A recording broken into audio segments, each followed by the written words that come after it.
Welcome back. Here we are. I'm gonna make an advanced move in the lunge. It's called static lunge. Okay. First, we want to get a proper footing shape. Make sure you got a wide stance. Okay. One thing to remember, key thing to remember. Make sure your knees is not pointing over your toes. Go get a lunge position for me. Okay. You want the chest up, back straight. You want to get down to your low as possible without touching your knee on the floor. Okay. Keep that foot flat.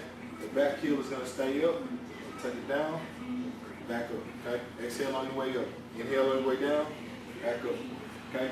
This is how we can advance it. Hold it, 3 second count, 2, 1, back up, back down.